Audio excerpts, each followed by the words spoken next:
Welcome back, everybody, to Total Nonstop Impact Talk for Impact fans, featured right here on the TNI Network. This is Trell, my co-host, J-Bone. Bill and Mark is back with us here today, guys, and it's the Throwback Show, NWA-TNA number 51. I'm already swearing in the first 30 seconds. I shouldn't be doing Sorry, it's the Throwback. You know, YouTube numbers exploded this week, guys. We have to behave now. We're in that like special club in YouTube of a certain threshold of subscribers. They want you to start behaving more. I can't be F-bombing that much anymore, Bill. You got to keep me in line. Gotta wrangle me in once in a while. All right, well, right down the middle, Daddy. All right, push you back in. We're gonna get the channel. Gonna do that monetized gimmick. What do you think? Yeah, I think we're gonna make some coin here, gentlemen. It's time to get paid from YouTube now. That's what we're trying to do. But it's about damn time. It is. Twitch has been good to us. I can't lie. So. But guys, everybody, welcome. Everybody in the chat. Throwback Thursday. It's, as we know, it's TNA Thursdays. We do the Throwback Asylum shows. We got a lot of new people, J-Bone, who are watching the channel now. So all you new folks, what we do every Thursday is we've been doing the Asylum shows, watching them on Impact Plus, doing the Asylum NWA-TNA shows. We're at number 51. We just had the 1-year anniversary show last week.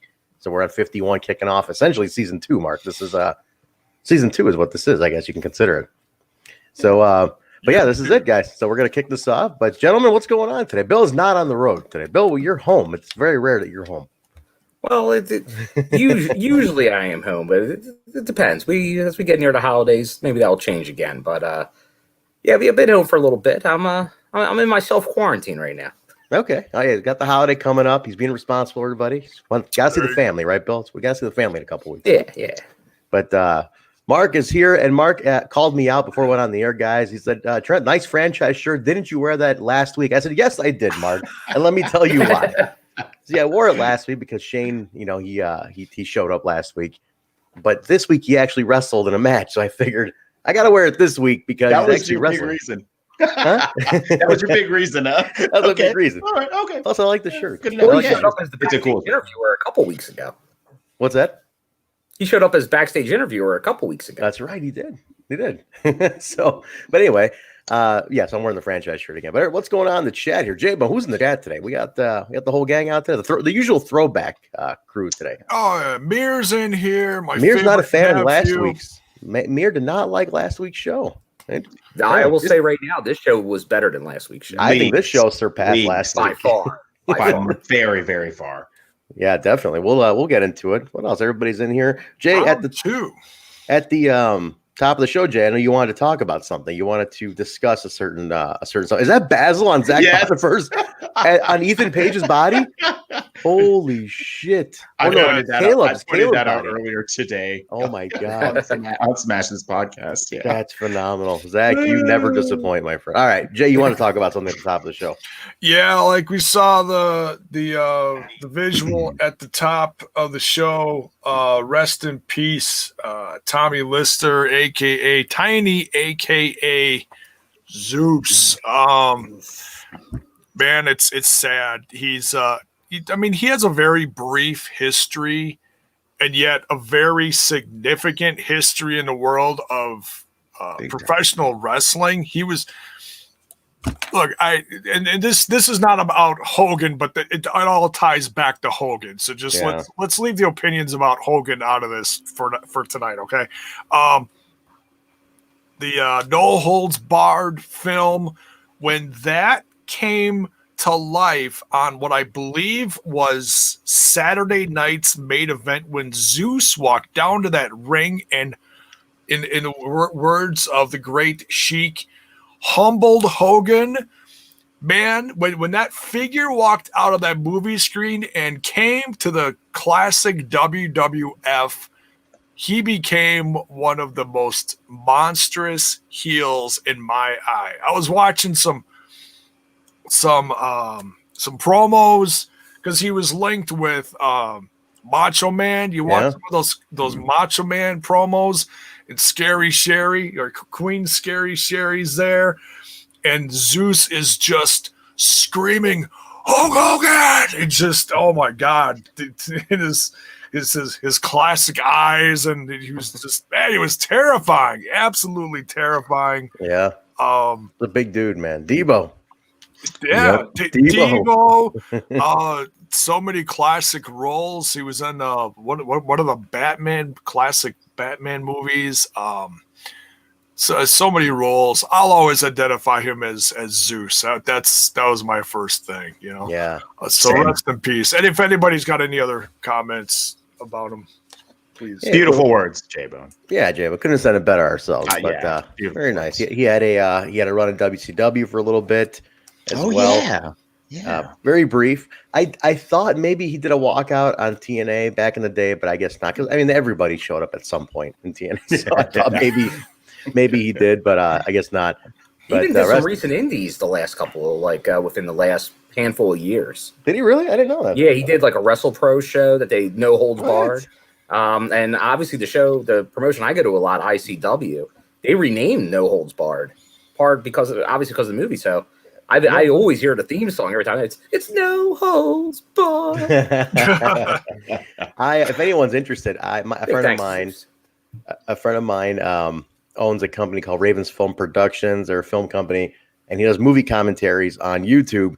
If anyone does like to watch, listen to commentaries while they watch a film, we actually did No Holds Barred. So if you look up Raven's Film Productions on YouTube, there's a No Holds Barred commentary we did on there. It's a lot of fun. So definitely take a watch. Yeah, he invites me over. Him and one of the other guys do like watch along commentaries, audio tracks basically, and the market for that's crazy. I was shocked. There's like we did a commentary for like Out for Justice Under Siege with Steven Seagal, and it had like 40,000 plays. I'm like 40,000 people. Whoa! Recently watched Under Siege. Wow, one scene. Exactly, just the one scene. But just like 40,000 people listen to three dudes they don't even know just talk about the movie. Like I don't know. There's a weird market for that out there, guys. So so yeah, if you're interested, there's one. That is something. It is something. We're sitting here happy. We cracked a couple thousand plays on a review, and then just three guys talking about Under Siege, a 25-year-old movie, is cranking in 40,000 plays. Go figure. That's Seagal, right? That's Seagal. Yeah. My favorite action hero, by the way. I'm a big Seagal guy. Big Seagal fan. Van Damme, get out of here. Van Damme. Let's just throw it out there right now. Van Damme for Mark. What about you, Bill? Favorite action hero? Jay, get thinking on yours, Jay. I gotta go. It's chalk, but I gotta go Schwarzenegger. That's actually my favorite. So I love Stallone as well. But I gotta go Schwarzenegger. All right. Jay, what do you got? And everybody in the chat, give me your favorite action heroes. I want to hear what you guys got. Hey, I gotta go Stallone. I actually go Schwarzenegger. I was just saying Van Damme is a counter to your Seagal. You're right. Van Damme's more in the Seagal. Like Schwarzenegger and Stallone, they're high level action heroes. Yeah. Van Damme. You're talking. Seagal, you're talking 80s level. You're talking 80s versus like early 90s at that point. You're talking two different decades there. So I'm a little sudden death with Van Damme's fantastic. I'm with Bill in the tiering though, and then below that you've got Billy Blanks and Don the Dragon Wilson and guys like that. It's a good breakdown. And I love Rambo. When I grew up on the action. Good stuff. Movies like Rambo. Chuck Norris is also in there too. I loved his 80s. I can't think of what the hell they're called. Delta Force, man. Delta Force. Delta Force. Yeah, and some of those movies were based on real life incidences. So that when you watch the movie, you're like, oh my God, that's what happened. It's crazy. Like Dodgeball, right? Oh, wait. Dodgeball. Chuck Norris. But all right, let's do this, guys. Let's TNA number 51. Nobody makes me bleed my own blood. Nobody. All right, so guys, NWA-TNA number 51. This took place on June 25th, 2003. Now I was on Dave's couch watching this, paid our $9.99, ordered it on pay-per-view, anticipating with either a pizza or some Chinese food. Let's go with Mark. Where were you June 25th, 2003? Man, there is a small chance I could have been in Michigan for vacation, but there's like a 90% chance I was in my apartment in West Chase in Houston watching this while my poor wife was in the bedroom watching something different than this. and wondering what you're yelling at in the living room. And she would walk past the screen and go, "Why are they in cages? What is this shit?" And she still says that when I'm watching it now. Why are they in cages? What is this shit? She's like, "What? It's like again with this again?" Yeah, it's even more out of context and out of place now though than it was 18 years ago. So please tell me your wife walks through and just says this. Who booked this? Just I wish she did. if your wife referred to it as booking, I say renew your vows. Yeah. That's amazing. Yes, absolutely, 100%. Bill, June 25th, 03. School is out. You're working. There's no summer vacation here at this point. What the hell is going on with you? June 25th, 03. And what show was it that you were at? Well, Wednesday. Not a lot of show options back then. Yeah, it's true. Like obviously you had TNA, but there really wasn't. Like the indie scene wasn't something where you had middle of the week shows. That just wasn't the case. Now, was there a chance I may have been at a concert? Probably. I think likely. Summer concerts, I think that's my era of concerts. So I'd have to look back at the old ticket stub collection, but there's a good chance I may have been down in Philly, maybe at the Electric Factory, TLA, somewhere like that. Taking in a show. Little alternative rock, probably. Spin Doctors, maybe? Oh, all right. No, J-Bone. Come on. Ew. Cut his mic. Cut my mic. Spin Jeez. What the hell? Why'd you pull that one out of thin air? I'm trying to make a funny here. It's Thursday. It's Friday Eve, for God's sake. We're lighting up for a second. All right. We'll give you that one. Come on, Two Princes is a jam. Okay, I don't care what anybody says. All right, J-Bone. Two Princes is a good song. It's a good song.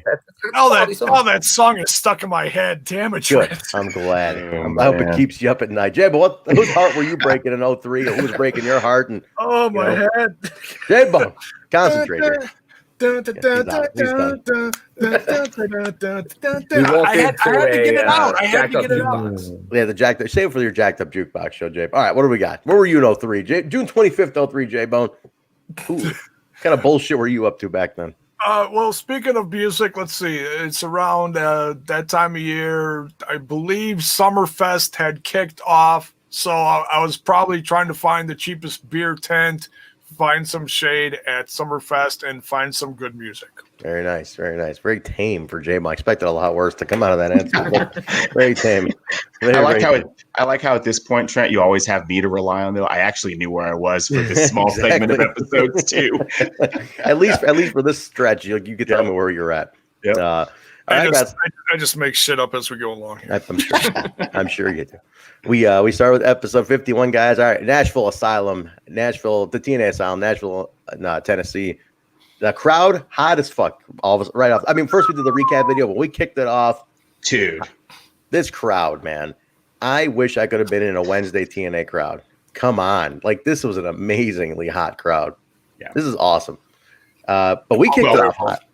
They kicked it off hot, guys. The cage match, Triple X and AMW.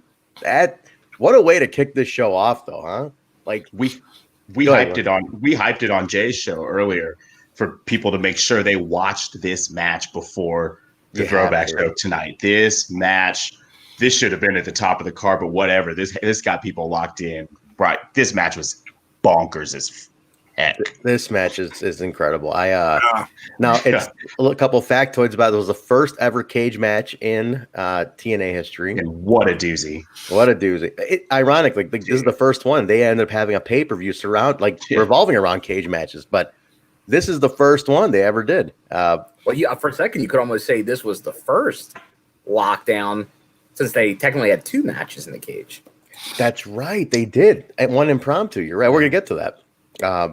And it's the fifth match between Triple X and AMW, which I didn't realize. I don't know about you guys. I didn't realize it until Mike Tenay mentioned it. I go, wait a minute.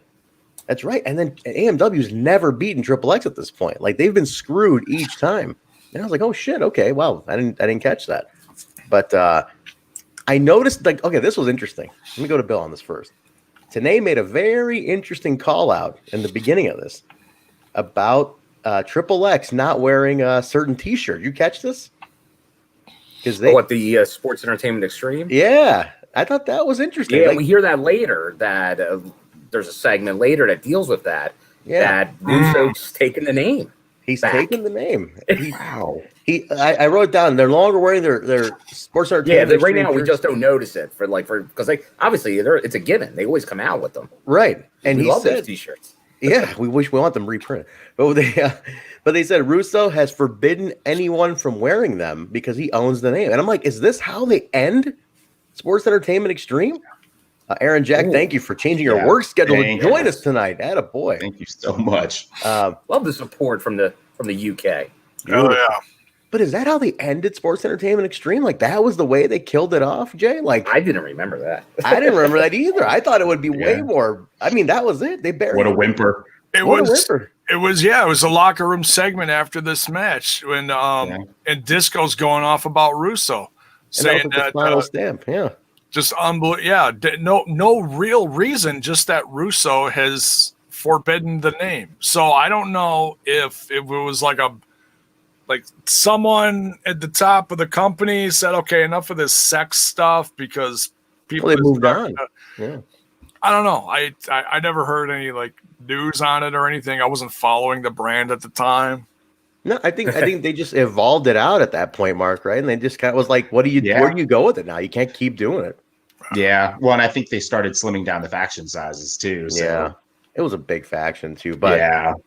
I thought that was interesting. And the other thing Tanae makes mention of, I like the little subtle shot at WWE here. I don't know if anybody got this. He goes, there's no climbing to win this match. You have to pin. He goes, this isn't a climbing contest. But boy, did it end up being, because those cage spots were, oh God, don't even start yet. Man, oh man. Somebody forgot to tell Skipper. Oh no, dude! The final, the finish. I my whole body just like cringed when that finish happened. Oh my God! But I like the shot saying like you can't win this by climbing, because I always did think that was dumb. You know, the whole idea of a cage match was to keep everybody out, keep the two participants in. People keep falling out of the cage. They would have won. If it was exactly. So somebody would have won right away, you know. And that was so well used here with Daniels on the outside. Like, man, that was just fantastic. This whole match was brilliant. This match was so good. This my notes literally say this match rules. Like, that's what I wrote. And who was it? Skipper or Daniels? Their first cage match ever. They said Daniels. Skipper had been in 2. Yeah. Skipper had been in 2. Yeah, because Skipper had WCW run. Oh wait, yeah. So he was there. Man, so what started coming back to me when I started watching it, and I don't know about you guys, I still to this day love this. When they're keeping Skipper out, when he's trying to climb back in, and they keep hitting the cage, and he falls out. Yeah, that was awesome. And Jay, I just love seeing him he was so sweaty, he's sliding down the padding because he's like, and he was selling everything. Oh, he's selling it so good. Yeah. Did the flying crossbody off the top? Oh man, dude, and when Daniels and Storm were on the top rope, and you got like that fall away DDT from Daniels. God, there were so many brilliant moments in this match. Like, this is, if you wanted to pick a match to like, hey, go back and watch old Asylum years TNA. This is a match to show somebody. What I realized on this, Bill, you've probably seen this on the montages. This is the match where they show that famous clip of Storm when he makes the pin. He celebrates and does the fall over. Like, it was always using like a James Storm montage. That's the match it's from. And that made them 3-time champions. But man, it was just. And Mark, go ahead. You set up that finish, Mark. You mentioned earlier. Yeah. So I mean, it kept escalating, right? At first, I popped actually out of my chair for that fall away DDT off the ropes. Mm-hmm. That was the first. Then we got the Skipper spot with the crossbody. We got all these big spots, and then at the end, Storm climbs the cage, and they set Daniels up for a death sentence. I'm like, there is no way he goes to the top of this cage and delivers this thing. Ridiculous. Because it will break. It will compact his spine like an aluminum can. Dude, he landed it great. I rewound it and watched it multiple times. He really landed it great on the side of his thigh. Crazy bump. Sick finish. Awesome match. Oh, what a great match. Incredible match. Add this match, Jay, to the best of Asylum year. Like this, Yeah, this is the best of. is this the best match in Impact history up to this point? It has to be. Or a doubt that it's not. Is it what? Is not the best match up until this point? Oh, it is. I mean, it's and I wonder if anyone in the chat wants to pull it up. In Japan, it's 8 stars. It's 8 stars. 8 stars. Not 9 because there's I don't know, red cage. ropes. There's a cage. Add another star for that. Yeah. Everyone's in the chat has a second. Go pull the. I don't have critical things in here, but is this match on that Best of Asylum years DVD? Because if it's not, like it needs to be. Travesty. Yeah, Travis. This match is a jewel. Like, what a perfect match. It was by modern standards, it's a little bit bloody, but other than that, bloody, yeah. I mean, at first I had in my notes like Daniel's cut open, Harris bloody, Daniel's, and then I was like, whatever, everybody's bleeding all over the freaking place. Well, this was during a time when cage matches, that was a guarantee. Mm-hmm. There was never a cage match. If you went to a house show cage match, it was color. Everyone was a Crimson Mask. Yeah. It's only up north nullified all of our senses that you don't bleed in cages. Which is so weird to me. That's the whole purpose of the cage is to bleed. Yeah. Exactly. The idea is you're gonna it's ultra violence in this case. That's the idea. You're gonna bleed, you're gonna walk, you're gonna limp out. That's the whole Don't play patty cake in there. No. Yeah. It's the gimmick match of wrestling. Like, that is the match. Classic. So we gotta go all out. I hope we do get Lockdown back next year as they're trying to. You can't do that in Skyway. No. There's no way. I mean, honestly, I'll tell you what, you could, to be honest, being that I was in that studio and I saw you could do it at Skyway. You just, I mean, on a 4-sided ring, you could do it. I mean, it's just, you'd have to space a couple things out a little more, but they could do it. I don't know if it's worth pulling that trigger now. Like maybe wait, Yeah, you might want to keep that lockdown card for when crowds are back. I mean, hey, listen, vaccines went out today in the UK. Yes, let's go. We're on the way here, guys. Right here. Aaron Jack, you're in the UK. Right here. Mark's like, right here. Give it to me. I need to now. get it. I'll take 2. Awesome. But very good. A very memorable moment, Jay. Look at that. You could do a lot. Don't you have to construct a brand new vessel? Yeah. J-Bone looks like Conan in the Macho Man right now.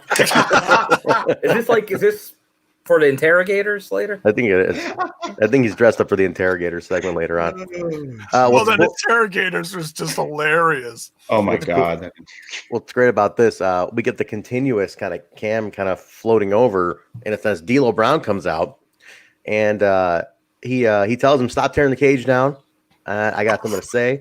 Takes the microphone, calls out his friendship with AJ Styles. What's up, Jay? No, yeah, that visual, they're starting to take like the door off the hinges and stuff like that. D'Lo busts through the guys taking apart stuff. Like, get the hell out of here! Everyone's like, I'm out of here. I ain't fucking with this guy. They stop taking down the cage, and it turns into a D'Lo / impromptu cage match number 2 of the night versus AJ Styles. I was like what the hell's going on here? Which was great because what did I miss, Mark? Didn't they initially like just start brawling? When did the match trigger happen? I couldn't catch that. Like when did the bell ring? Yeah, because if it starts off right, D'Lo comes out, he starts calling out AJ, says you got Russo's poison in you. He says I came to be the champion, and my quest restarts now. Those two come out.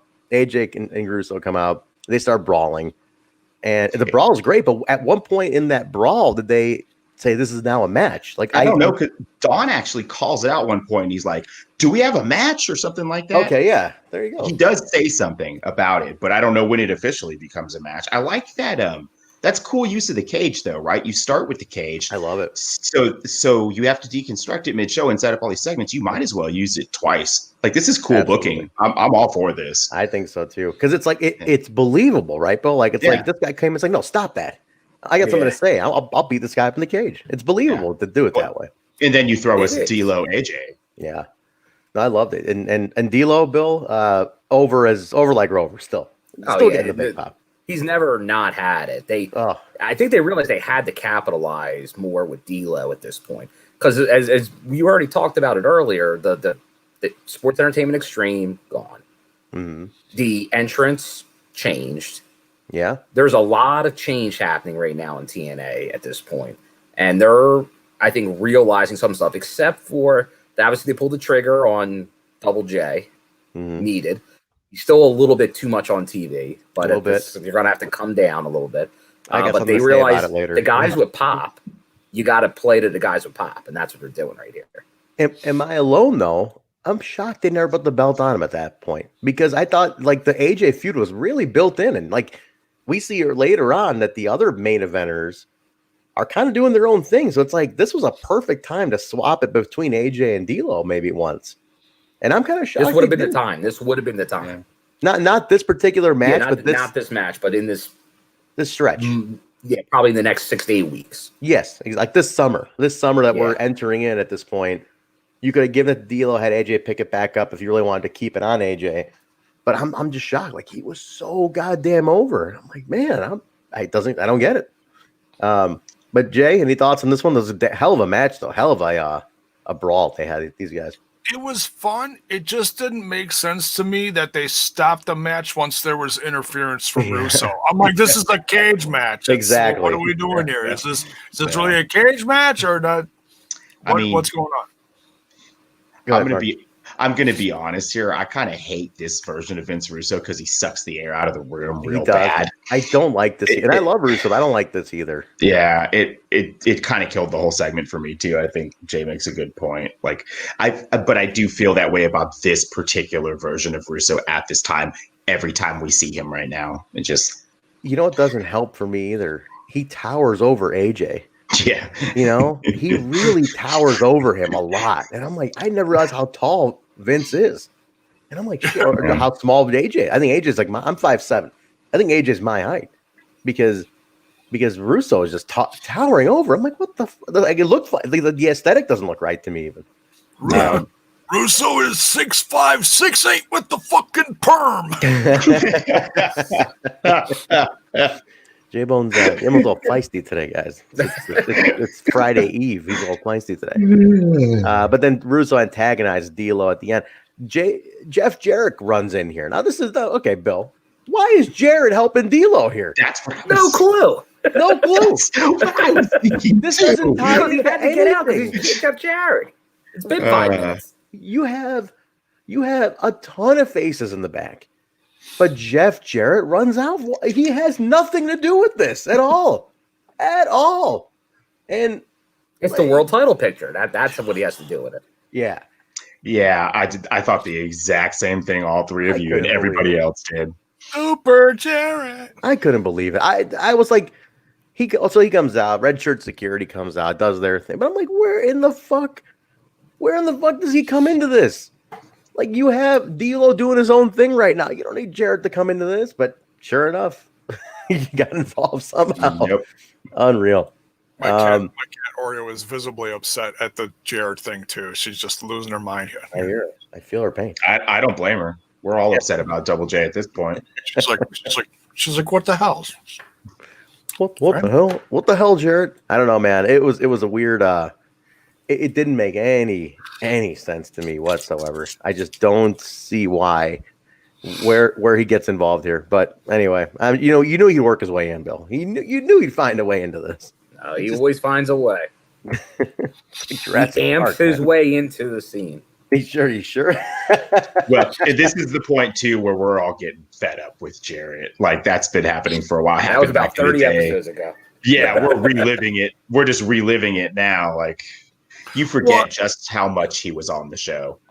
And we didn't mind it when it made sense. Like when it made sense, sure. we're all for it. When he was having the build up to that run, sure, it made sense. But after a while, I was like, what are we doing here? So it got to a weird point. But no, after that, we go to the back, outside, I should say. And the franchise coming in, he attacks Julio De Niro and Alexis Lurie, and they brawl. He beats the shit out of Julio. Alexis tries to get involved. He grabs her, takes her out, and then he comes into the arena and cuts a promo on Raven and their history. I mean, very franchise, Bill. I mean, you're an ECW arena guy. I mean, you've probably heard "cuts the fucking music" a few times.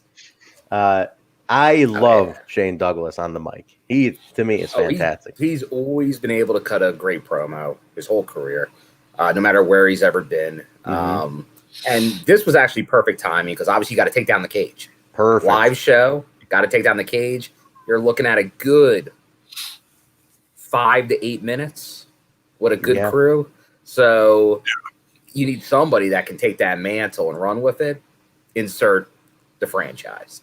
He said something so good here, Jay. I think Jay might have caught this. It's something that he likes, this kind of stuff. He goes, he talks about how he threw the belt down, the NWA title down, and he's like, 94. I had to 94. And he goes, I had to come in here and stop Raven from trying to recreate what I destroyed, which I thought was a money line.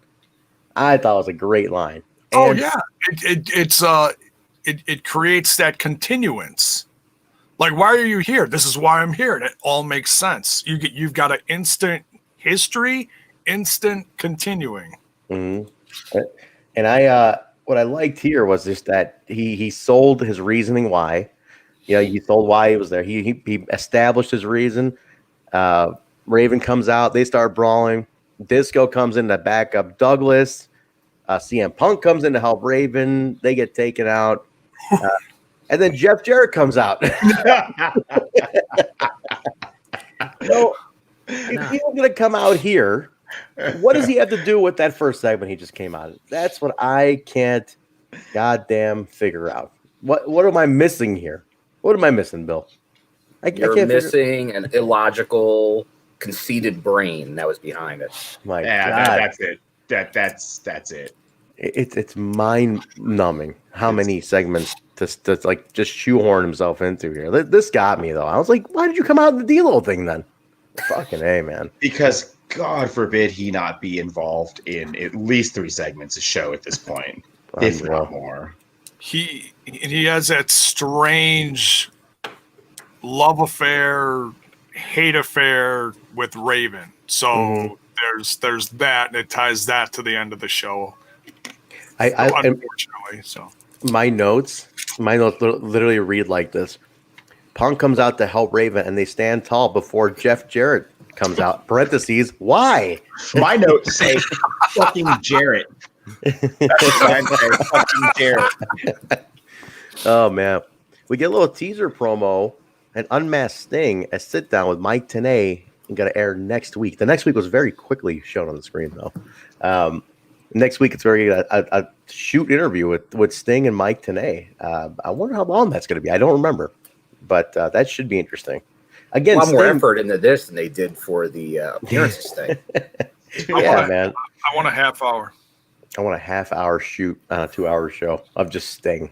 There's people in the crowd. That'd be like me when I was up at the Manhattan Center when there was a certain Monday night anniversary show. Just sitting there watching a TV screen. Is that what they had you do? Was that what's going on? Good portion of it. Jesus Christ! Oh, because they were doing it in 2 different arenas, weren't they? Oh my God! You just sat there watching, twiddling. That's the recipe for a hot crowd. Yeah, I did hear that crowd was pretty pissed off about that. But we get that. So then we go to now. I thought this was a cool little deal. They do a shot of the arena, and Tenay alludes to, and Mark, I never knew about this, and you're old school, so you might, and Adam's in here too. I think he might know about. I never knew.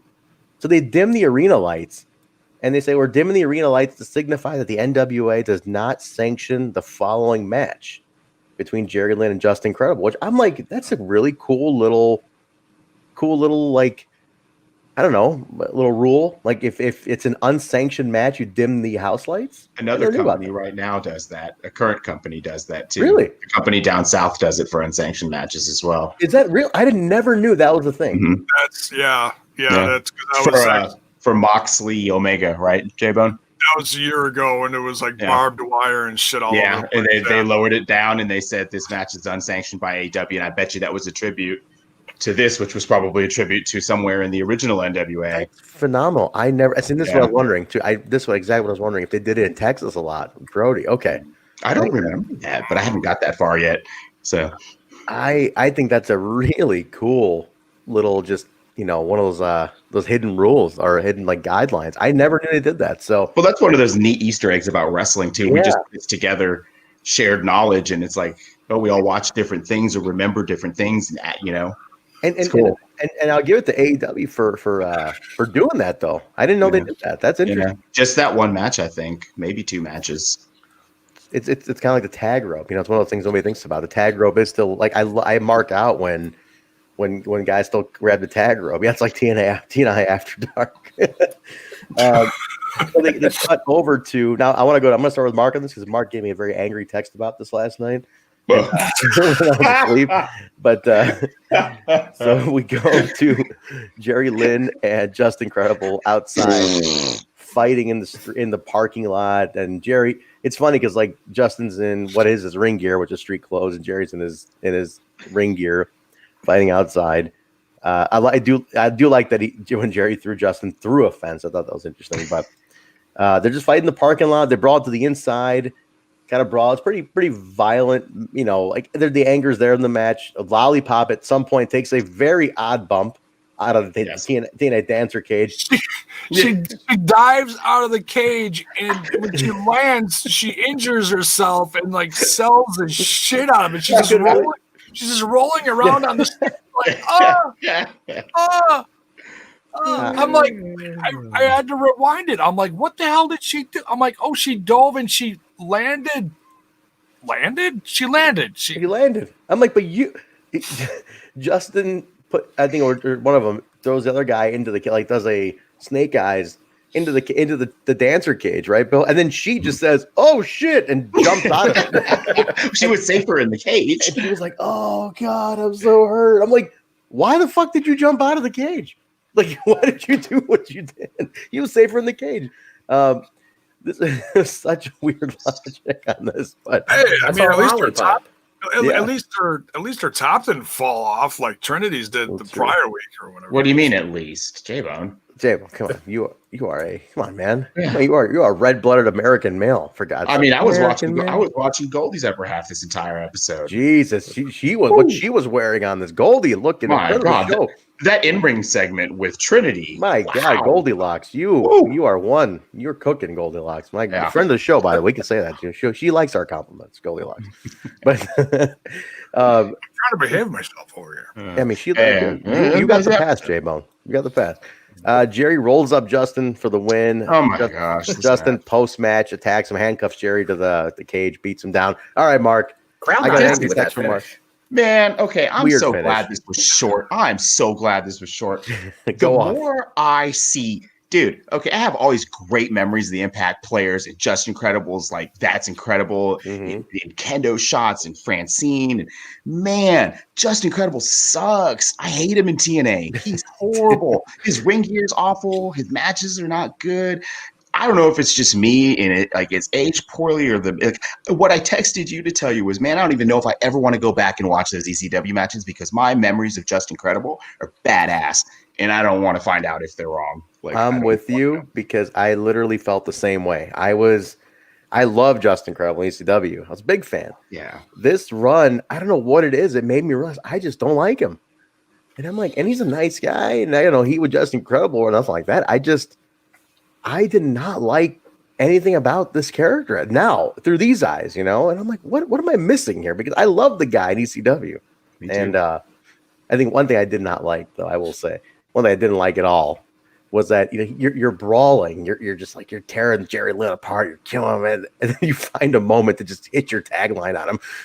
He's like, that's just not the coolest, that's not the best, that's just incredible. And I'm like, would you stop to hit your tagline in the middle of a brawl? But he did.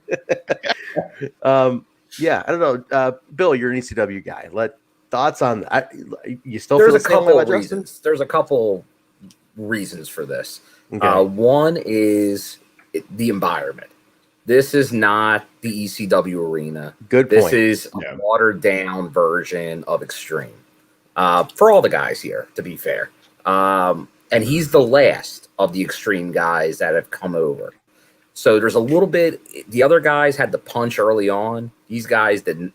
At this point, Justin, it was just too little too late. He just feels like an afterthought when he got brought in. And he's he just can't be doing it. Oh, watch out, Adam Impact, settle down. Adam Impact is commented. I hit my tagline during sex. I can't believe you only have one child, Adam. I mean, if that's the case, Jesus, you should be rocking the Brady Bunch over there. Go on. I hope he calls his penis the atomizer. That would be badass. I know you are getting your mic cut, Mark. This is a throwback show. We don't do that on the show. Oh, sorry. My bad, Adam. I'll save that for Tuesdays. He named it the Atomic Impact. Yeah. Come on, man. All right. Bill, finish your thought, please. But yeah, this, because I agree. Like if you didn't see ECW and you're watching this, you're like, is that a guy from the crowd that just is acting goofy? And that's what it comes off as. If you were an ECW fan, you're like, that's just incredible. But what the hell have they done to Just Incredible here? Right. That's how I'm looking at it. Did this version of Just Incredible. And I think it's him who did it. I don't think I think he felt he had to fit into a different style here. Yeah. And it just doesn't work like his old act did. No. Because you're right, he never was focused on hitting a tagline when he was kicking the crap out of somebody in ECW. No, this is a different one now. This is a different version. Because he doesn't get a lot of time. So he's trying to make do with whatever he gets. Yeah. And he works well with the leader of a stable or a member of a tag team or a stable too. And here he's just kind of, he's with the ECW guys, but yeah, he's just kind of there. That's a good point, both of you guys. Yeah, it's he's in a weird predicament here because go ahead.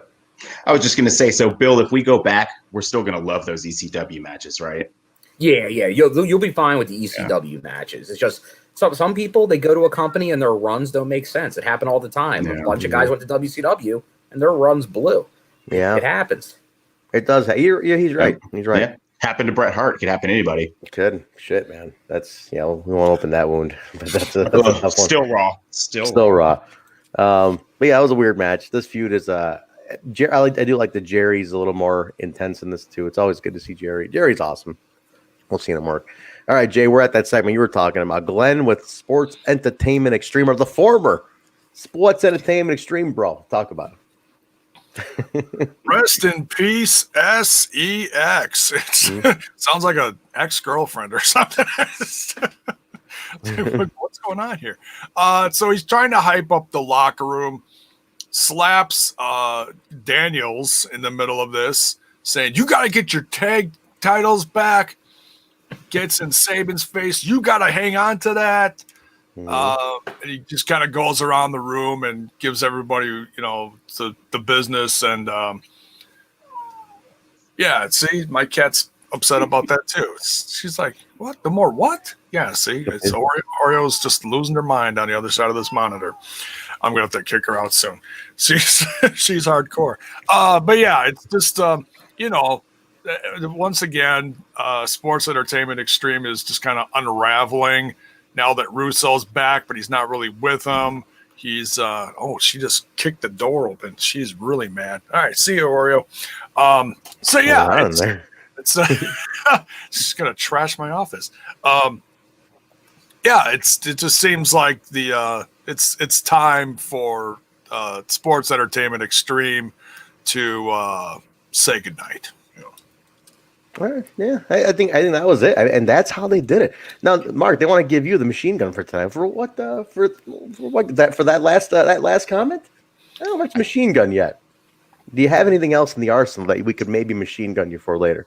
It's possible. Just Incredible was pretty vomitous. Vomitous, great word. Yeah, that's. I don't imagine the show can get worse than Just Incredible at this point. Let me look through the list real quick. This is a strong show. From here on out, this show is like. Amazing. This whole show was amazing, minus this one. Just recap last week's show. There's this machine gun. Yeah, no kidding. Yeah, Jesus. You know what? I'm gonna give both you guys a machine gun for that. That's machine gun moment of the night. Bill shitting on episode 50.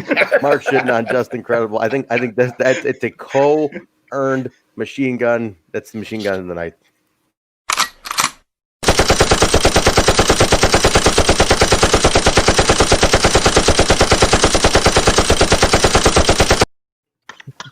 That's basically it. What is happening in that video? Oh shit! Hey, by the way, what's Don wearing tonight? I didn't even notice. Oh shoot! I didn't know. You got to tell Dave. Yeah. Blue on blue. Is it blue on blue? Dave, it's blue on blue. Early, it looks purple Sexy. on purple, but later you can tell the lighting changes, and it's definitely blue, navy blue on blue, not baby blue, dark blue, navy, royal. Navy blue. Okay. Sexy royal blue. Royal. Don West was sexy. Let's just say it looks like my sheets. That's how dark blue it is. Hey, take it easy. What are we doing? Holy crap. We're already off the rails here. All right. Are they satin too, William? Oh, they might be there, Jay. You guys swing? Yeah, you two. Jesus Christ. What is happening over here? Take that to a private room. I have seen that penis. Okay, all right. Guys, take it easy. Where's this throwback now? We gotta get a little respectful here. I like how Trent talks about this show as if it's got an average 8-year-old audience or something. like only kids listen to the throwback. I got Zach Bonifer in here, fucking, putting vile goddamn animations together, and I'm worrying about little kids listening. Yeah. I think it's because I worry about Adam's little daughter. As this adorable little daughter. She popped in the room one time where we were doing a review, and I was like, "That fucking goddamn motherfucker!" And he's like, "Hey guys, my daughter." I'm like, "Ah, shit." I always run the risk of somebody having a kid run into the goddamn room here. And on the throwback, we've had topics like the brotherhood, we've had toplessness, we've had all kinds of stuff. Oh man, the throwback's wild. Live, yeah, it's arguably the least family oriented. It is. Sunday dinner is the family show. Yeah, that's true. Jay, the early first 10 episodes, there was a couple episodes where what was his name? Bruce was having there was gay orgies going on in the locker room at one point. I mean, it was all sorts of midgets jerking off in trash cans. Guns in the ring. Crazy. Unbelievable. In those early days were wild as fuck. Crazy shit. I love it. It's fucking nuts. It is pretty fun. It's fun in the most debaucherous Sodom and Gomorrah kind of way. It really is. We go. So Glenn at the end of that thing in the locker room says he wants. They got to win the hard 10. Sonny's got to win the hard 10, and he wants Shark Boy's mask. So he's like, I'm gonna take Shark Boy's mask. So he throws that out there. Then we go to Kaz and Sabin non-title X Division match. Can anything define X Division and future of Impact Wrestling than this match? Dude, this 8 was stars. 8 stars. This was incredible. Unbelievable match. I just wrote it's a vintage X Division classic. The Battle of the Future, because they both went by the Future moniker at this point. The Sabin hoodies on by Bill. It was. You would think these guys have worked each other 1,000 times, but I don't think they ever had. It was so damn good. This is Kaz's 3rd match here. Fuck, man. It's mind blowing. It's his first singles match too. Yeah. Mm-hmm. Yeah. They even allude to how they talk about that belly to back, that suplex that Sabin does off the rope. He slips even. If you catch it, he slips and he still pulls off a very risky top rope belly to back. Unbelievable. I wrote down Sabin release overhead from second turnbuckle is a botch. That's what I wrote down. It landed and it looked good, but you could tell that something happened. His foot slipped. His foot totally slipped, but he still pulled off the move. It was perfect. Yeah. Which I was like, man, that could have been so risky if he slipped, but totally missed it. But he pulled off the move. The match was fantastic. Kaz wins though with the flux capacitor. So the push for Kaz already in at this point, Bill. I have a question. Yeah. Is the flux capacitor different from a Spanish fly in any way? What did he say? He said it's a one-man Spanish fly. Well, that was when they used to be. It was a tag team maneuver. Mm-hmm. So he's starting it as a single maneuver. The Spanish fly, really. So are the SATs the only people who have done the Spanish fly at this point? Until this point, yes. Okay, so this is the same maneuver we know now as the Spanish. Because now everybody starts doing single Spanish flies. Right. Okay. Right. Yeah. Thank you. Okay, I was a little unsure on that. Yeah, that was the whole thing because it was only at least an Impact. You wouldn't be familiar with it as a single. Right. Okay. Good point. No, I mean classic match. This is X Division. If you want an X Division match, top 10 match in the company to this point. Second of the night. Oh yeah. They had to get through show 50 to really bring it. I'm boggled here, Bill. Like, this is 51. I mean, 50 was nowhere near this quality. You're right. This is like number one. This is almost like a new promotion. It's new season 2. It's the premiere season 2. Yeah. The premiere, and they're starting with a bang, man. Hulk Hogan's walking through that door. It's like it's like TV debut. It's Access TV debut. They're bringing it tonight. 50 was all about Sting. 50 was all about Sting and leading up to Sting at the end of the night. But this one was just like, we're in for a new season, strap in, new shit coming up. It was nuts, man. They got rid of Sports Entertainment Extreme. They got this going on. So much stuff changing over at this point. Well, you just go segment by segment. It's a better show than last week. Yeah. Up and down. The card, segments, everything. No doubt. Goldilocks and Shane Douglas, he cuts a promo on Jeff Jarrett and Raven, dares them to team up. And he never says who his partner is at this point. But then later, when they go to the desk, TNA is like, it's like Shane Douglas and Glen Gilbertti. So it's like Douglas didn't give his partner, but I think maybe it was assumed because of Glenn helping him out earlier, Jay, I guess. Maybe because he helped him. That was pretty much a dead giveaway. Like, oh, okay, they're in cahoots. Not necessarily that Shane Douglas is joining Sex, or now the defunct Sex, or whatever you want to call it. Just that, there's a tie in there. Yeah. I'm gonna call this comment out, Rex. Every week I get bullied by this guy on my show. Oh, I overlooks my comment. Hey, look, there's 4 people on this show, Rex. What is it? Only me reading comments? Yell at somebody else already. Unbelievable with this shit. What are you always yelling at me for? There's 4 people here. Yell at somebody else. I'm not the only one not seeing. I'm a host of the show, Rex. I'm trying to anchor this goddamn thing. You yell at J-Bone or something. J-Bone didn't yell at you from now on. Somebody with a machine gun. I even threw his comment up here. What's unbelievable? You know what? I'm not a machine gun, Mark. I'm a machine gun. I mean, he just gets the single shot. You know, that's all. Shots fired. Okay. Oh, Rex is still crying. A lollipop fell out of the freaking cage. You know, unbelievable. What's going on here, Rex? Poor Lollipop. Let's think about Lollipop, though. And hey, Jerry Lynn, the ultimate face of the company at this moment, was right there, Johnny on the spot, to ask Lollipop if she were okay and to console her. Which, hey, Jerry Lynn, smart man, clearly still setting up later that evening. Absolutely. I like the other cage. I like the brunette cage dancer in there. That's my girl right there. I'm a big fan of that brunette in there. The other side. The other. She's been there a while now. Oh, she's been there a while. Yeah. Oh, yeah. She's been there for the last couple months. I'm a big fan of hers. Big fan of hers. Yeah. But we got the Shane Douglas thing. Then where are we at here? So we get a video package kind of recapping the Cash Watts Goldie Trinity saga, and the match ends up happening. Kid Cash versus Eric Watts. It was not bad. This was good match. This was a good match. Good match.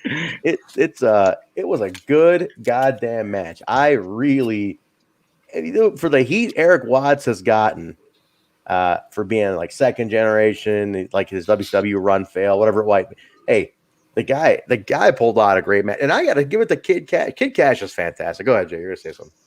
I wrote this down. They refer, and I thought this was funny as hell. They refer to Eric Watts as Mr.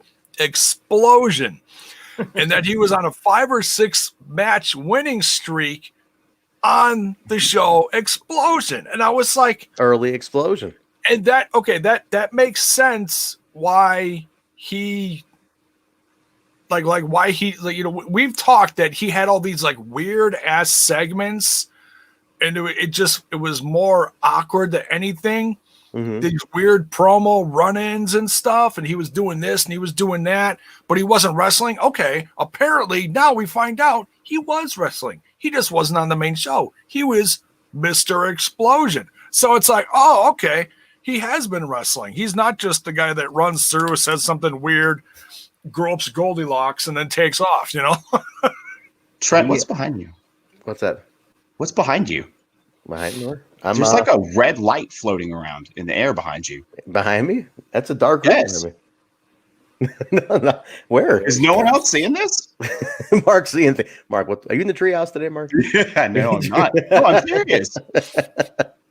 I don't know, man. Sniper? I don't know what's going on behind me. Laser beam. What the hell? Pew, pew. So Adam saw it too. Maybe. I don't know. I don't know. But It's probably just a reflection off of something. Who knows? he saw it too, he says. I don't know. We'll see. No, it was a good match. And Kid Cash can work with anybody. It can work with anyone. That's what I like. I love that about Kid Cash. He can really pull out a great match, man. And this was good. But this one is more special because it's made official. The in-ring debut, so to speak, of Abyss. No name though. No name given at this point. Abyss. Black Hole slams Watts. Kid Cash wins. Goldie comes down, checks down. This is where Mark's eyes were glued to the ring at this point. Wow. Bouncy. Ooh.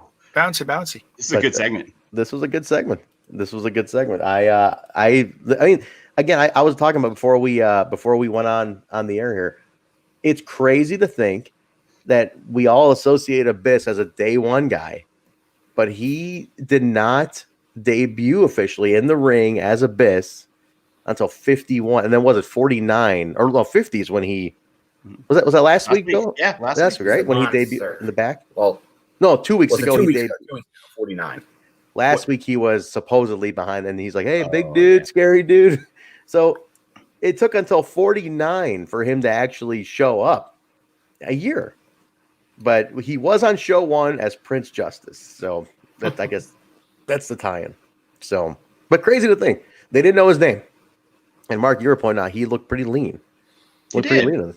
Yeah, that's a small version of the monster that would come to be known as Abyss. A young, undamaged Abyss. This is before a lot of the barbed wire, the broken bones, the teeth that RVD kicked out are still, they're still there. Bill, were you at that match when he kicked his teeth out?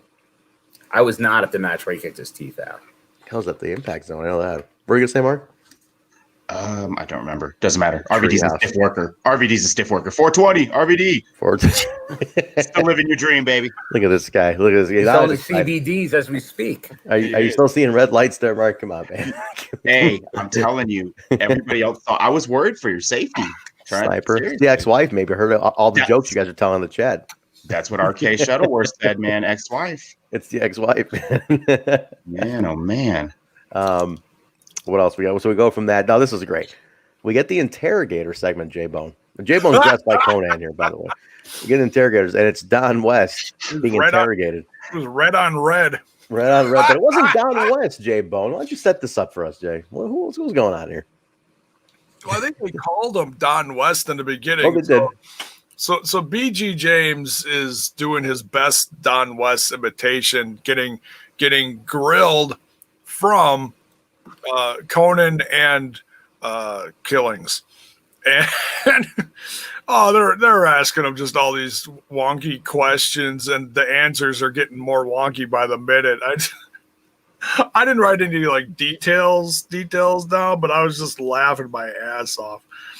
The one I remember was Mrs. Buttersworth or Aunt Jemima. That's the one I remember. Yeah, it's all these pseudo goofy racist jokes that are not meant to be offensive because they're all just ribbing on each other. It's ball breaking, yeah. It is. It's not meant to hurt feelings per se. I'm waiting for the hurt feelings to show up in the chat because there were last time this happened. But anyways, whatever.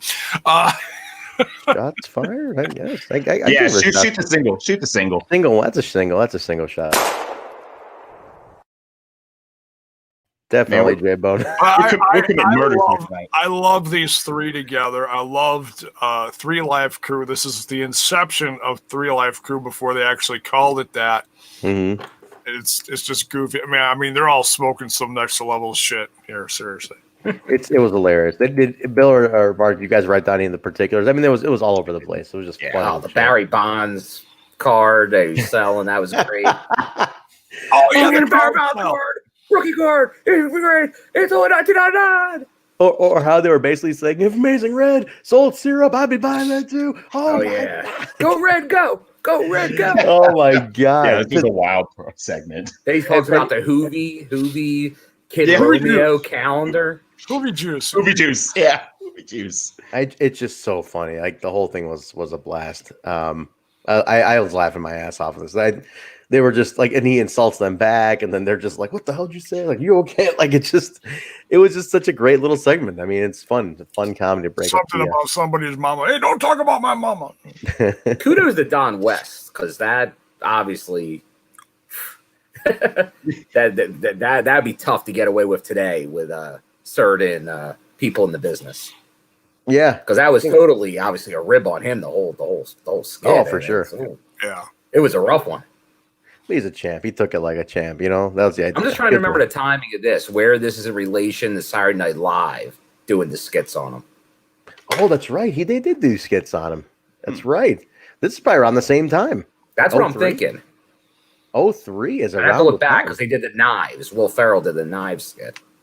That's right. So it's got to be around that same time frame.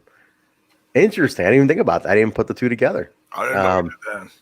That's funny. That is funny. All right, we go from that to this next one's great. Shark Boy's outside in the pool. New Jack's like, "God damn it, Sharky, you dumb fool! You fool in the pool!" You know, he's like, he's just like, I don't want to get in your pissy pool. I get in your damn piss. I done beat you at all these damn games already, Shark. God damn it! Like I really cannot believe Impact, Garrett Kidney at Impact has not put a playlist of the Shark Boy and New Jack segments, because these are just comedic gold to me. Like a super cut of the Shark Boy and New Jack segments. But he's like, the best part is he goes, "Dude, goddamn Shark, you understand? Black people don't do water good. You understand? Last time what happened? We got near water." And he's like, and Shark Boy's like, "Oh, yeah, we got on the boat. We didn't enjoy that ride." I was like, "Oh damn, I get no goddamn water." And then Sharky alludes to him playing octo rings with the octopus, the inflatable octopus, and he's like, "You want me to play this?" He's like, "Yeah, play this." He goes, "I ain't getting in the pool." He's like insisting he plays it. "I ain't getting in the pool." And then you're like, "All right, fine."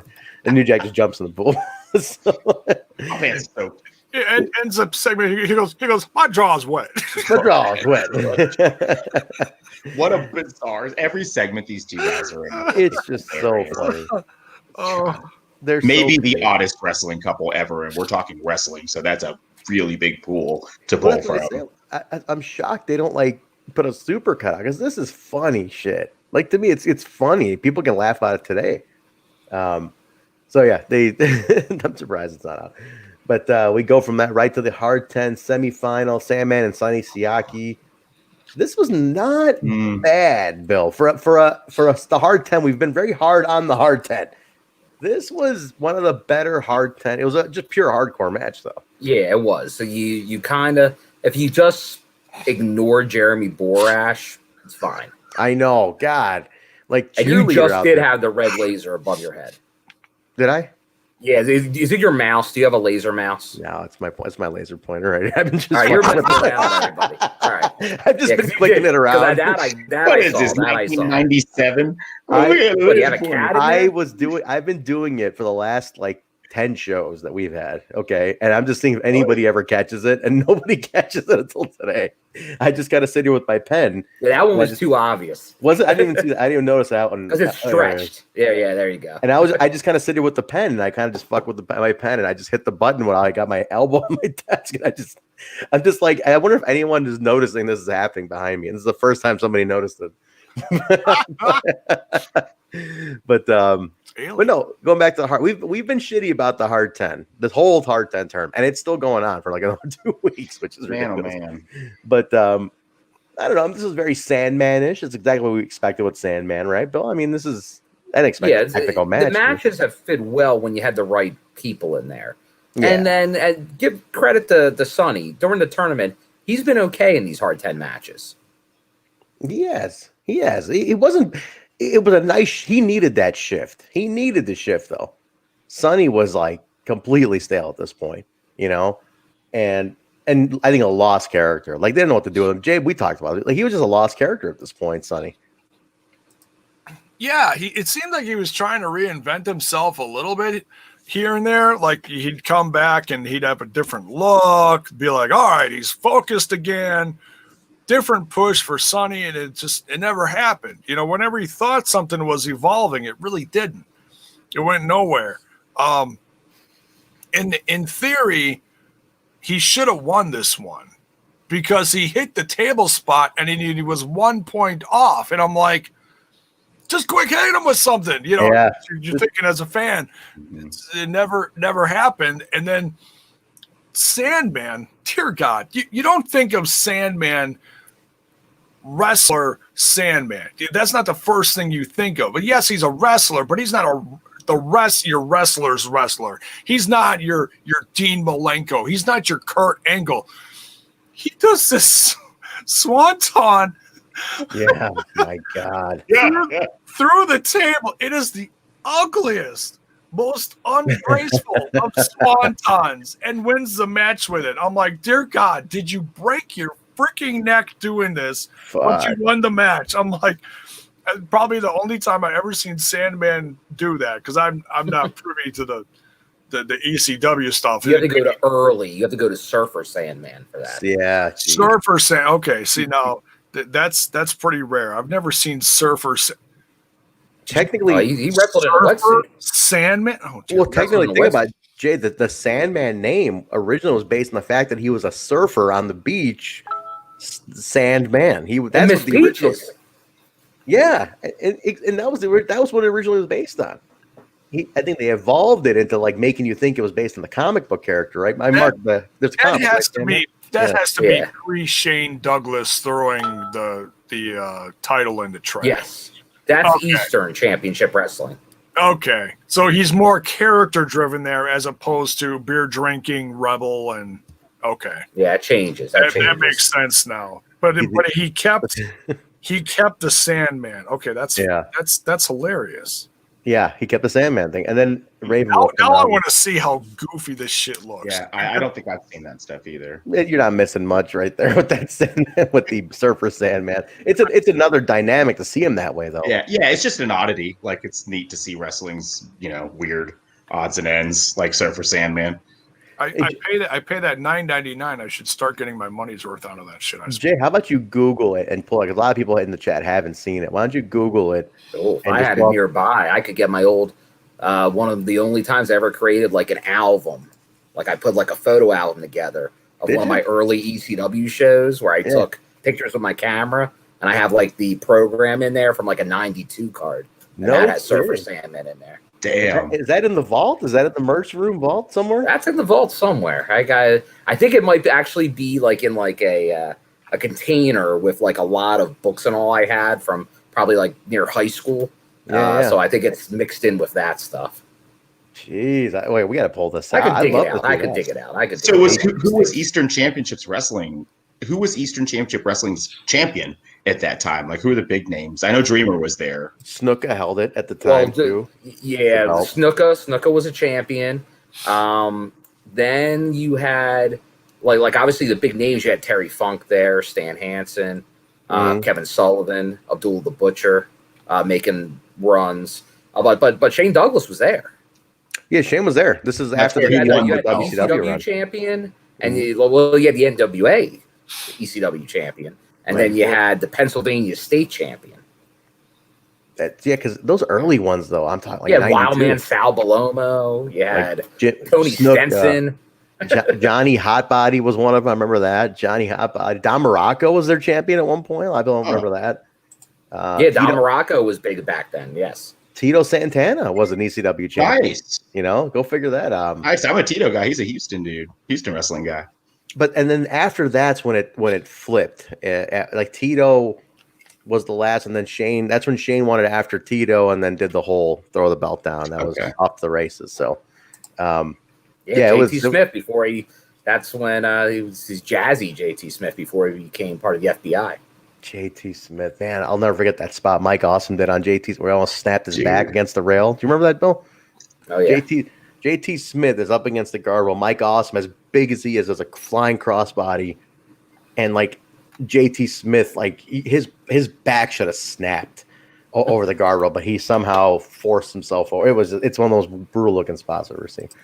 Jay, you got one pulled up for Surfer Sandman? You want to show everybody? Yeah, they're all dinky ass little pictures. I can't blow nothing up. See what you can show. I see what it is. It's hilarious. He's got the surfer speedo one piece. Dude comes out with the surfboard. I'm like, dear God, this is horrible. Bill's probably got a signed 8x10 somewhere if we just want him to go get it. Zach just sent me a video of Surfer Sam, but the thing is, Zach, we can't play. Yeah, we can't. That clip. We've done that before. And they've given us a ton of shit and taken the video down, so we can't play the clip, unfortunately. I'll watch it later. Thank you, Zach. But yeah, go ahead. Can you show a picture or no? Is it not decent enough? It's all little shit. Okay. But yeah, Google it, guys. It's on there. We can share the link. Zach, I should throw a link in here. People can share it off if they want to see it. So yeah, that's Surfer Sandman. But so we got the Hard 10 finals are going to go next week. It'll be Sandman and New Jack, because New Jack comes out and confronts the Sandman afterwards. Pretty funny promo. Very New Jack. And he goes, God damn it, Sandman. We beat the shit out of each other before. We're going to beat the shit out of each other again. But for now, this bud's for you. And they have a beer in the middle of the ring. He goes, come here, drunkie. Yeah, come here, drunkie. Sandman's pretty fucked up at this point. He's like, yeah, what? But yeah, that's going to be it next week, finally. Bill, this finally comes to it.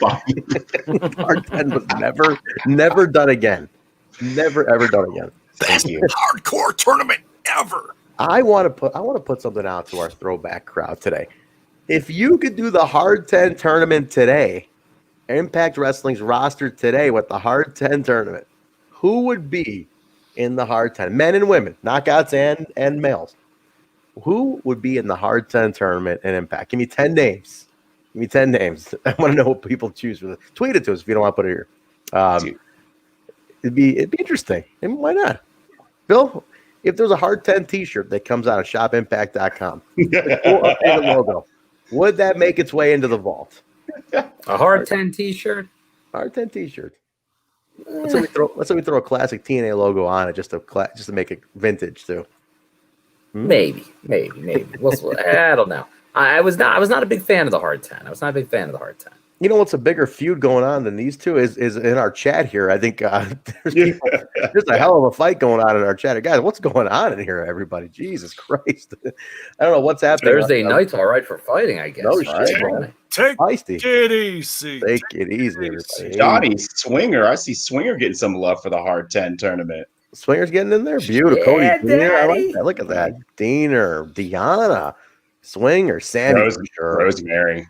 Yeah. Sammy for Rosemary all the way. Have it. Hey, speaking of Swinger, I saw him reposted again over on that face botch gimmick.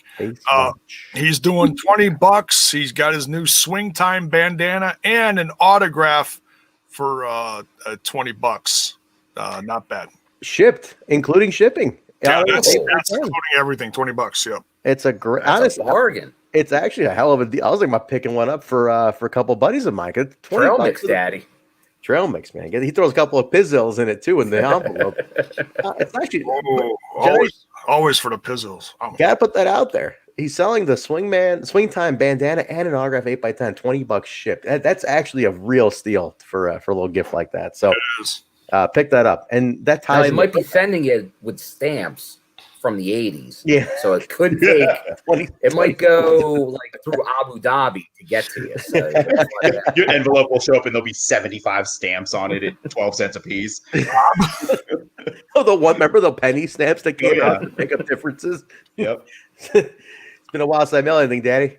The USPS gimmick ain't working too good, Daddy. Just driving it over. 50 cents a stamp now? God, I ain't looking none of that shit. It'd be funny if he starts making towns, just dropping them off at people's house. I don't trust those mail kids. I don't trust the mailmen. This mailman, Daddy, can't trust them to bring this over. He just hand delivers it to you. now that would be a great thing that they do. Like, you want some digital exclusive content? Have the video crew have Tompkins go around with freaking Swingman knocking on people's doors, like Publishers Clearance House. Be like, "Hey, Daddy, open the door. I got the Swing Time, Daddy." That would be so freaking money if Swinger Then I'd cry. I'd be like, showed up at your house. I'm pretty sure unannounced door-to-door visits in the modern era right now probably But not gonna be now. super successful. But Well, he'd have to wear the mask. He wears the mask. Yeah. He wears the swing mask. He'd wear the mask. He'd put masks on the balloons with little faces. It's. Since you're saying masks, I still got to say, Impact, you're still not making masks. I can't believe I it. am at a Yeah. loss. yeah, I mean, what a missed opportunity. I mean, Pro Wrestling Tees, who they work with, does the masks. I'm just shocked that they don't do it. Like it literally If TNI Smash This Podcast has one, if TNI has a mask before Impact, it's over. It's we over. can do it. We'll do a mask. We'll do it just to spite. It's the closest thing. Maybe we'll do a throwback mask. That's a hell of an idea. I wouldn't mind a TNA yellow logo mask. That'd be kind of cool. Or TNI. That'd be fun. That'd be kind of fun. I wanted a Abyss mask. An Abyss mask? Yeah. Did they ever sell? They sold a plastic version, didn't they, Bill? They never sold an official Abyss mask. Now's the They time. sold like a real cheap nylon version. Not a good one, though. I don't remember them selling an actual good one. And none of the Lucha mask guys ever sell Abyss masks. Now's the time. Now's the time. Cash in on that. Mhm. The Abyss t-shirt is on sale on the Shop Impact 50% off sale, by the way. The Abyss Hall of Fame shirt is up there. And speaking of the Lucha masks, those guys, because Ace Austin's been wrestling all the indie shows in one of their masks. I believe it was the Conan mask, but he's getting his own mask, an Ace Austin mask that they're going to make. So I may have to partake in that. You are a big supporter of Ace Austin, no doubt.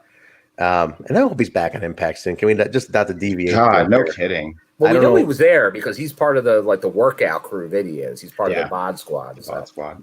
I'm guessing He was on Explosion 2 weeks ago too. Yeah. Legzilla, my God. Fuck, that kid's ripped. He's been doing DDP yoga too. He said he's jacked. His thighs are as big as my belly. He looks like he's been squatting like my house. Man, Dude, jacked. that Gia Miller's he's putting her through the ringer. I'm telling you. Hey now. Take it easy. Take Watch it what you say about Scoop. Watch your mouth. Scoops. Yeah, Scoop. Scoop was not. Was Scoop even on the show? Yeah, on briefly Tuesday? she was. Right? Yeah. All right, so let's go back here, guys. Goldilocks with Jeff Jarrett. She asked about Raven and Shane Douglas. Raven comes in and says Jeff Jarrett is one of his least favorite people in the world. as long as it doesn't stroke me from behind. Yes. What a line! As long as you don't stroke me from behind, I'll be okay. I need a throwback right. bite on that one. Yeah, we definitely need. Don't stroke you from We definitely need one on that. And I was like, huh. And then we get I'm gonna bang his wife. pretty much that one definitely went a little weird. But Siaki interrupts, and I love the little hop in. Siaki interrupts. Looking for Wait. Hold on. Oh, wait a minute. Oh, on throwback, guys, hold on. Wait. I gotta play it. Don't let him in yet. I gotta play. I gotta set this up. There's a way to do this. There's a way to do it right. You don't just do what we're about to do, real casually. You have to really do it right. And I can't find the goddamn thing to do it right. It's coming up. So somebody's stalling for me here. I'm trying to figure this out. Here it is. Ready? All right, guys. Without further ado, there's somebody here who wants to say hello. Kaylon and Your buddy Kyle. Kaylon and Your buddy Kyle. Damn, it feels good to be a gangster. Look who's oh, Look who's throwback. We don't throw back today. What are you doing here? What's up, Mark? How you doing? What's going on, Kayla? You don't do throwback. What Well, are I you just doing here? got out of work here at midnight. See the TNI shows going on. I got the time to pop in. Spread Nice. some scumbag joy, whatever that is. Well, Look at this. in typically It's classic season. fashion, it's main event time. Yeah. It is, man. You showed just for the main event. Perfect. By the way, Sure. there should be a face mask that says "Don't be a scumbag. Wear your mask." That should. There be a you mask. go. Don't be a There we scumbag. go. We should 'Cause get I it. never The wear a kings of mask. face masks. I never wear a mask. Quick. I wouldn't either if I looked like that. Whoa, Oh, baby. Look at oh, that. yes. Ooh, hello. Let this guy out. Scumbag! This guy Why is Mark, that? he's getting Mark's getting comfortable. He's starting to throw dots. He likes starting to get in on the action. He likes it. He's Uncle Mark. He's part of the family now. I'm biding my time. I got two quick segments, Kyle. Then you could be there for the main event here. So we got Mike Sanders. We go to him attacking Shark Boy in the Shark Tank. He's Mike Sanders of WCW fame, the above average Mike Sanders. Above average Mike Sanders. Oh, fantastic. He's there attacking Shark Boy, trying to take the mask. Does not get it. Jerry Lynn then interrupts Mike and Don, who are setting up next week's show. And a very brutal, upset Jerry Lynn. Mark, you're laughing at this, though. Dude, the call from Jerry Lynn on the type of match. Are you kidding me? A Russian chain match. Hell yeah. I don't even know what it is, but let's do it. Oh, no. I've been sitting here for 30 seconds, and I just got like 5 DMs, picture messages from Zach Bonifer. Come on, man. You just got in here. Come on, man. Why me? Why didn't you send them to Trent and Jay? He knows I'll put them That's up. because we already got them. You're welcome. Well, I'm on my cell phone, so I don't even have the power to do that. Sorry, Zach. Kyle, you missed a hell of a feud in the chat here today. Our listeners are fighting today. Listeners are fighting. What are listeners fighting? Adam, they're going at it today. We're trying to keep sense of it, but they're all there's a lot of there's some heat in the chat today. No, I'm in the palatial estate. All right, there's no heat. I see that. I was about to say you are in the palatial estate. Calm scumbag. Scumbag. Are you solo at the palatial estate, or is there a guest? No, just myself. Just myself. Okay. All right. Oh, yes. Just him in the mystery. They're arguing over the color of the thong that Goldilocks was wearing in that Oh episode. boy! Oh no! Mark is not going to sleep for all tonight. He's going to be dreaming of Goldilocks. That sounds I like will just be rewatching this sounds episode. like 2003 to me, or late 02. It sure was. Bouncy. Last thing we get is Siaki with Goldilocks, and he's telling her the changes are coming. Things are going to change around. The changes are coming. All of a sudden, Trinity shows up, and she's like, and Goldie's like, Trinity, what are you doing here? And then she chokes out Goldilocks. Wow. And aligns with Siaki. That was the most random fucking thing. Wow. You went from like that whole feud going on, and they put her with Siaki. I don't know. Bill, what did I miss here? What was the shift here? We don't know. I think even Don and Mike are like, is she with Russo? Is she? What's going on here? Like, they have no clue. And I think right now we have nothing leading up to this because they're tight. Although we know Goldie didn't really help out in that tag match that they were in. So could it be related to that? Maybe. Unknown so far of what's going on. Maybe the bopping donuts didn't bop so well. I don't know. Maybe she had to go to a singular wireless store again. Oh God, could be. That was a wild segment. Or maybe Trinity got all excited about the Russian chain match, which you can buy next week for 5,000 rubles. That Jerry Lynn, that was like the most pumped up hype Jerry Lynn ever. I wish he did it in Russian accent. Oh man, that'd have been good. He almost did when he said it. He almost said Russian chain match. He's like, just incredible. I challenge you to Russian chain match. He was getting his Minnesota wrecking crew. Trent, you sound like Lana 2 years ago. Is that before she dropped that gimmick? She had a fake Russian accent on TV. Did she really? You mean the Florida girl that had a bad Russian accent that then dropped it to her bad Florida speak Get again? out of here. Well, Are you serious? what's funny about the character of Rusev is they brought him in as, I don't know why we're talking about this on Throwback. I don't know why you come in here and you fuck up my whole show. Go Now ahead. you're Mr. AEW, Kyle. That's this is funny. This is funny though. He came in as a Russian character. Lana spoke in Russian. And then the fans found out he had a tattoo of Bulgaria. So then it became the Bulgarian Brute. Like, how do you just change that? How do you just change that? And now he plays video games. Now he's bleached blonde, circa 1999. He's got the 1999 cut, and he's a video gamer. So, by the way, Trent, I'm not an AEW fan anymore. I wasn't happy with last night. I'll save that for the Sunday show. Save that for Sunday dinner, I'm not a fan anymore, but continue. I want to just say that for Sunday because I want to really get into that on Sunday. Is this the era of New Jack and Shark Boy together? This is it. You just missed out on New Jack and Shark Boy. We just talked about how he was they were in the pool. He was calling Shark Boy a fool in the pool, and they were his pissy pool. I'm not going to get in your pissy pool, Shark. God damn it, Sharky, and like all that stuff. I can turn it on anytime, Pat. Come on, no problem. All right, main event, guys. This is it. Glen Gilbertti, Disco Inferno, and Shane Douglas taking on Raven and Jeff Jarrett. Wild brawl. Pretty much a all over the place kind of brawl. Did I miss something? Did it end in a DQ? Did I miss that? Was it officially a DQ at the end? No, it was No, like they it was like stopped a the no match. contest. They Okay. stop it. Yeah. It looks like because of DQ, but they don't announce. They don't announce it, Yeah. right? Okay. So where was the DQ though? So Jarrett hits with the guitar, and then Rudy counts, and looks like he botches the whole thing. Everyone Rudy looks was confused. pure Rudy. Dude, yeah, pure. I mean, he's got to be the worst ref in the history of the world. Like, he looks completely lost. He's confusing the announcers. Yeah, everyone looks completely lost. And then they start fighting again because all the talent's lost too. This whole end here was. But Mitchell, it's a DQ because of a freaking fireball. Oh, whoa, that's right. Duh.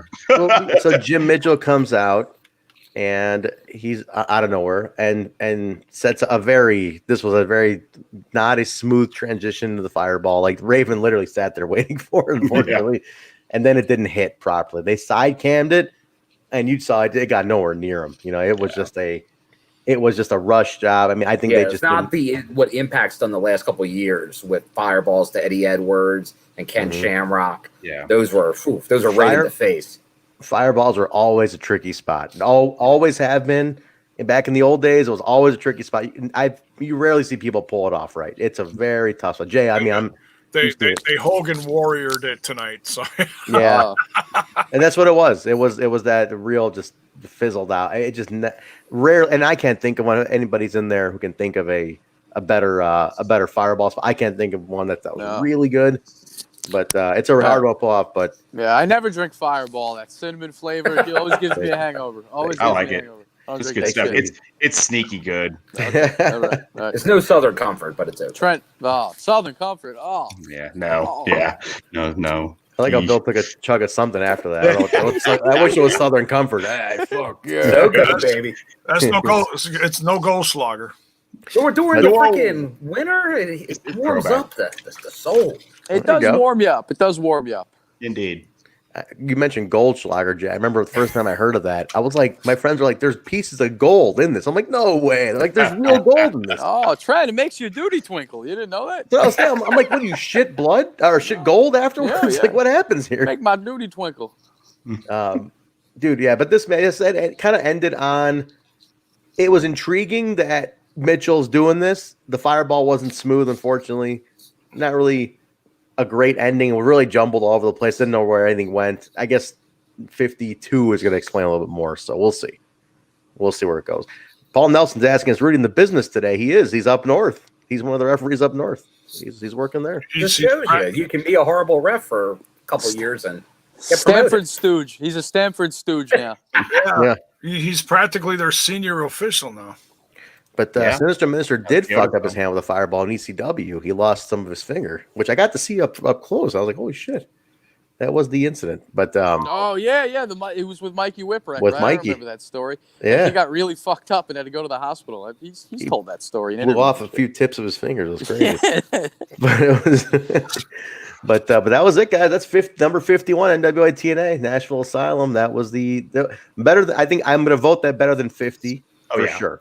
By leagues. I think we all agree it was better than the first. So Kyle, last week we did a number 50. It was the official, unofficial Slammiversary. The first Slammiversary was the first anniversary show, and it was okay. It wasn't phenomenal. This one was way better than that. So did ICP show up yet, Trent? Not yet. I think they come in I think early 04 they start showing up. They've been in the audience a handful of times. Yeah, they have been in the audience. They are the Juggalos. The Juggalos are the audience. We thought it was the Juggalos, but at one point it looked just like them because they were going to all this shit when they were in town and stuff. So I think it was them. Because there was a big commotion around him at one point, right, Jay? They were bouncing all over the bleachers with the Twisted guys. Yeah, that's what it was. They were all in the crowd once, but they never got acknowledged. That was the weird thing. They didn't acknowledge it. Trent, do you remember in 08 when they really started going into the JCW stuff, when they brought the TV show out online? There was a time where they showed up in these JWO, JCW, whatever the fuck, JWO was. They showed up with this jerseys to an episode of Impact in 08 or 09 with Scott Hall. And they were not acknowledged. They didn't do anything. They were just there. You recall? It's classic. after Scott Hall got let go for no showing that one pay-per-view. Oh, Scott Hall at his worst. When he's hanging out with ICP, it's bad times for Scott. And they were right in like the second or third row with Scott Hall sitting in the crowd unannounced. And I think eventually they asked him to leave. Yeah, nothing ever. They weren't acknowledged. They weren't part of the show. It was just, It was that was messy. That clip just went out too. That it was like the anniversary of that clip where Hall didn't show and Joe cuts that shoot promo on him. Remember that when he's like, yeah. It was supposed to be part of a pay-per-view, yeah, and he shit talks him and Nash to Nash's face, yeah. And he's like your boy fucked us and all that. He goes, I don't come here to collect a paycheck, and Nash is all pissed off. And you off camera, you hear Joe go looking at Dixie, going, "Are you mad? You mad at me?" He goes, "Fire me, I don't care. It's fine." Oh man, It was fucking brutal. Him and Nash apparently got into it backstage. That was a crazy one. Oh, I remember reading all about that back in I can't wait to get to those old pay-per-views. We'll eventually get to those two guys next. Violent J's son is actually a Twitch kid, and I jumped in his Twitch stream and he was answering questions, and I asked him, "Does your father still watch wrestling?" And he said, "Every single night, every single night." Really? Yeah. Oh shit. Wow. No shit.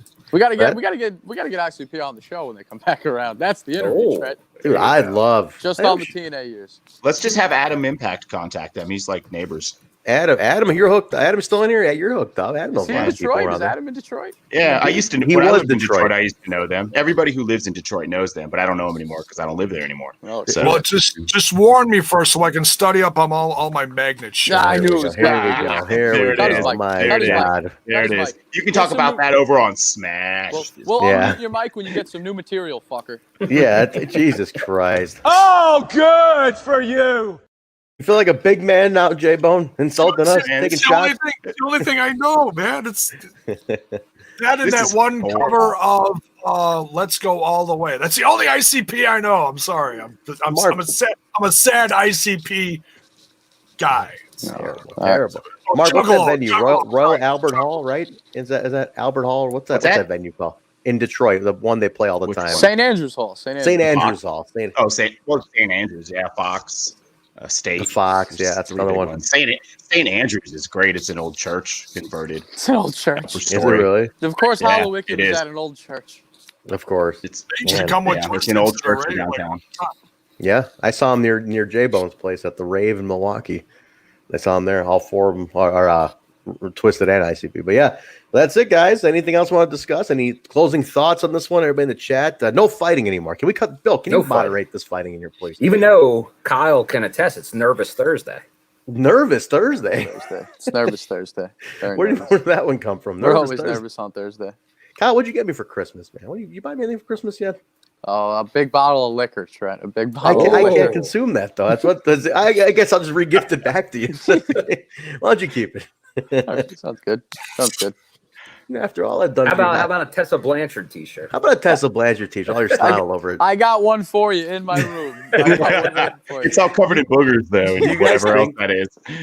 Do you guys think that the brown bag special, the bag special that includes like 3 mystery T-shirts, every one of them got a Tessa T-shirt? It's a Rascal shirt. It's a Tessa T-shirt. It's a Killer Cross T-shirt. It's all the shit they got to get rid of. The Cross one I noticed is down to just smalls, which will take them forever to get rid of. But see, if they give us a throwback shirt from like years ago, like there's nostalgia there. Yeah. If they give us a recent departure, kind of stings a little, Trent. Kind of stings a little. It's true. It's true. Happy Hanukkah to everybody. Mir Neesum's in there. Mir Neesum celebrating Hanukkah. And anybody who's celebrating Hanukkah, you're kicking it off tonight. Yeah, spin that dreidel, homie. 8 crazy nights start tonight, man. So, how would you give me for Hanukkah? I have a Jewish uncle. I qualify somehow here. You gotta give me something. You gotta give me 8 gifts, Kyle. It's gonna take 8 gifts. Okay, all right. I'll talk to Nurse Nicole about that in the morning. You know. Yeah. Sounds great. Sounds great. All right, guys. Anything else? I mean, anything else you want to talk about? We're closing the week out here. We're going to the weekend tomorrow. Sunday night we'll be back for the Sunday dinner, the family dinner on Sunday. Impact Plus Weekly. But plugs. Let's get plugs. J-Bone news? Is there J-Bone news? Jay, you got any news for that? We reported. It's been a busy week for Impact. Actually, we'll talk about this. How about this, Jay? Why don't you put over our numbers? So I talk about, now you have to go in specific numbers. Just talk about how great of a week it was for TNI this week. Go ahead. You gonna play my jingle? Yeah, let's play the jingle. You know what? I didn't give his jingle earlier. We're hanging out. Everybody's in here tonight. J-Bone gets his jingle. Good, J-Bone. Late in the show. Jiminy Christmas. And now, J-Bone's news. We didn't do it earlier because I didn't think he had news today. But he was a little upset, clearly, that we didn't do J-Bone news. Anyway, he's going to come up with something to say now. Anyway, take it away, J-Bone. Searching for my fake wrestling news. There we go. J-Bone. I gotta find something here. Hang on a second. Oh, sorry. Thought that was a Playboy for a second. It should have been Playboy. No, it's Kyle's favorite show. It's AEW's. Mock's on the cover. Take it easy, J-Bone. Take it easy. So yeah, we had a tremendous past week in growth. I want to thank you, everyone, from the hype of all the crossover stuff happening in the business between Down South and Impact Wrestling. A lot of new faces coming in here. So welcome.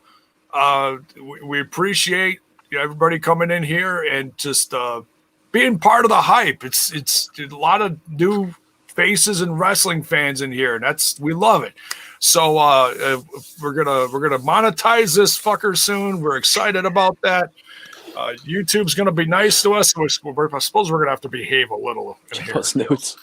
A little bit. No more nudes. Were there nudes to begin with?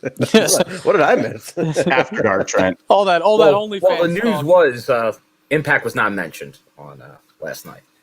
You know what? We're gonna talk about that Sunday. I'm a little perturbed by that there was no mention after everything coming off of Tuesday. I think is that because it was pre-taped and they really couldn't say anything yet? Is that what maybe? It was? I'm gonna give him till next. I think Bill, you said that. Right? I'll give him till next week to see how they make up for that. I don't know. I got this vibe from it though, where it's just like big boss Tony Khan, like, oh, let me give a little night of charity to Impact because we're so much bigger. Here's your paid programming commercial. I'm thinking that we're gonna be together. I don't know. No, I'll play devil's advocate here. I didn't get it that way at all. I think so. If you watch, I watch both. Tony said before he'll never be a character in AEW. He's being a character in Impact. He's keeping his word. He's playing the Mark-ass rich boy. He plays that character because he knows that's what everybody knows he is. I give him props for it. Like, he lets Don walk all over him and fool him and trick him and like talk down to him. I don't know, man. I think Khan's playing his cards right. I'm gonna defend Khan here. It's going to be breadcrumbs. They're not going to blow their load in the first week. Exactly. Yeah. So we got it. Look, we know the payoff is going to be good. A lot of people already guessing what the payoff's going to be because of what happened at the end of the Impact Wrestling episode where Rich Swann was trying to get outside and got blocked by Kenny Omega, the other champ who was present on the lot. So yeah, people are starting to put they're starting to do their Steiner math caps on. So but yeah, so there's a lot of wrestling hype. Some hate it, some love it. We love it just because it's. I just want it to be good. It's good for all wrestling, That's exactly it. It's good for wrestling because we haven't had a decent crossover like this in I can't remember when. Fuck that. I don't want to hear that shit. All right. We've been getting the short end of the stick in the Impact universe for fucking years, man. I don't want to hear that shit. You're either with us or you're not. Some of us were around for the first 3 years and the most recent 3 years. So all that shit that happened is not in some of our memories. And we're being positive. So let's fucking do this Impact. Right. Let's see what happens. Well, I'll give it till next week to see how it really plays out. Let's see what happens. I'll give it 2 weeks. I'll give it 2 weeks. If I don't like it in 2 weeks, fuck it. Mark, let's get through Final Resolution, which, by the way, Mark and I did some predictions over on Smash's podcast earlier today. Thank you, Mark, again for joining me for that. So you can go check that out. And we're going to be covering Final Resolution this weekend. We gotta plug it now because Sunday's going to be too late. It's going to be covered by Smash's podcast. Trent, I'll leave it up to you. What the number 3, if you want it, YouTube or Twitch or whatever you want to cover it on. We'll do it like this. We'll do the simulcast like we did for Turning Point. We'll do both Smash and TNI But Jay Smash will do the Twitch. Smash will take the Twitch like last time. You okay with that, Jay? Yeah, sure. Let's do that. Yeah, I'll take the YouTube and the Twitch, and then you can do YouTube as well. We'll do YouTube. It's a simulcast in 2 brands. I think it was fun last time. We got a nice little array of people in here. So let's do that this Saturday. Monetize first, though. Take it easy, Jay. Don't take it. Hey, and we're looking at a fun show too. Jay and I went over that card for Saturday. That's going to be a fun card. The first half just looks like a riot, and then the back half looks like a lot of great matches. It's a good show, man. They're ending it pretty solid this year. So let's get our plugs in here, Jay. Where can they find all that other stuff? You can find me over at a little podcast called Smash This Podcast, where we're smashing all things wrestling.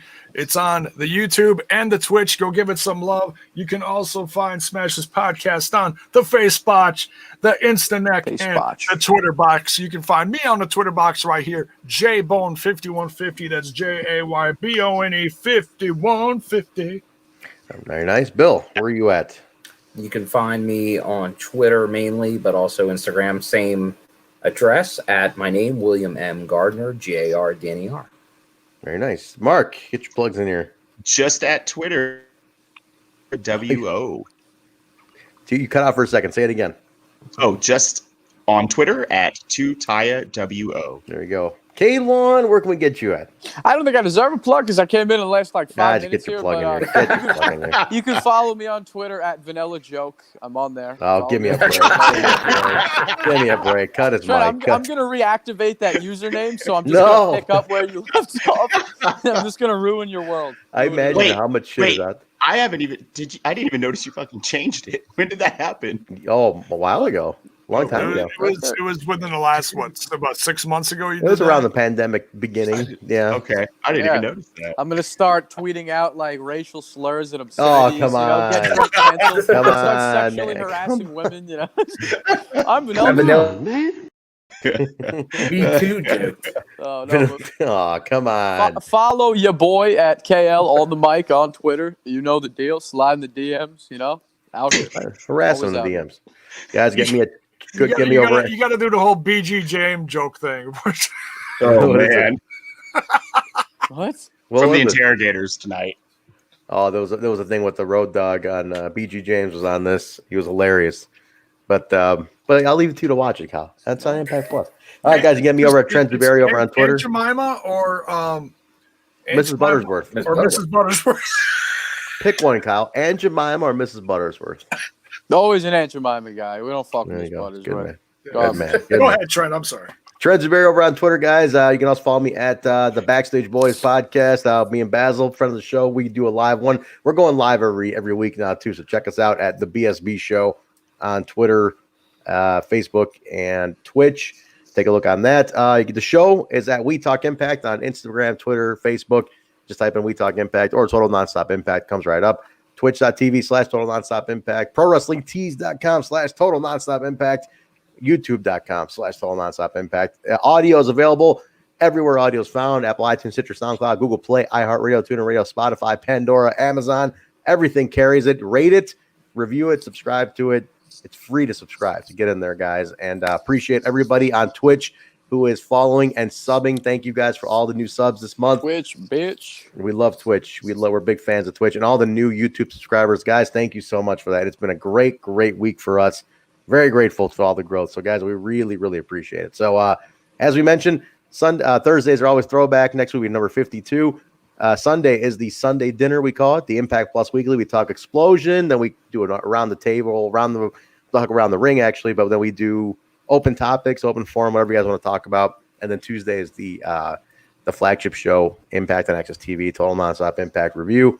That's the party. So jump in here, guys. And the watch along, Bill, right? We got the watch along as well. Watch along Tuesday. Also, guys, Fridays, it's official. Every Friday will be a new episode by the TNI UK boys. They have one coming out tomorrow, covering all the latest happenings going on from a UK perspective. So every Friday will officially be the TNI UK team of Bison and Joe. We put in an episode every Friday. So Friday afternoons, Bison and Joe will be. You better like, comment, and give that one some numbers, or else Bison's gonna lick you. No one. He's gonna lick. It's got the balls. It's got the balls. And guys, more details to come. I'll probably try to finalize with everybody by next week. on a Christmas episode with everybody on at the same time. Christmas special. I got something up my sleeve for the Christmas special. So I'm looking forward to it. We're going to plan for it the week between Christmas and New Year, that kind of down week. We'll do it then. Kyle, remember when we did it back in the day with the other two British guys we used to work with? Or the other guy we used to have? It was Adam and what was the other guy's name? Adam and Roe. Adam. Oh, wow. Yeah. I forgot about them. Forgot about those guys. We did Put them in the attic. Yeah, we did I don't even think they're on the Impact Lounge anymore. No, they're gone. They're way gone. We'll do it. We'll do an end of the year thing with them, with our current team right now. So everybody will be on, guys. We'll plan that. Is that a hat, Jay, or is that one of your cats? I thought J-Bone killed his cat. Skinned his cat. Jeez, Kyle. Some people, they bury the pets in the backyard, flush them down the toilet. J-Bone skins his animals and I forgot the name of this one. It's never mind. He doesn't remember his cat's name. Snowball. I'm thinking for next week, guys, we'll do. We're gonna do something for an all-nighter Twitch type of thing, a late night Twitch, and all proceeds going to Toys for Tots. Any subs that come in, TNI toy drive, baby. We're gonna do a toy drive. I think so. We're gonna get through final resolution this week, guys. Next week is pretty nice and clear. Next weekend, I'll probably do something around then, so I'll coordinate it up. We'll get that out to everybody, and we'll the rule being to everyone here, you can't come on the show unless you're wearing a Christmas hat. Christmas hat. Gotta have Christmas hat on. We all have to, for the aesthetic, we have to have the Christmas hats. Nice. All right, guys, we're gonna get out of here. We'll see you Sunday night for the Impact Plus Weekly. Everybody, thanks for joining us. Have a great weekend. We'll talk to you Sunday. Good night, everybody.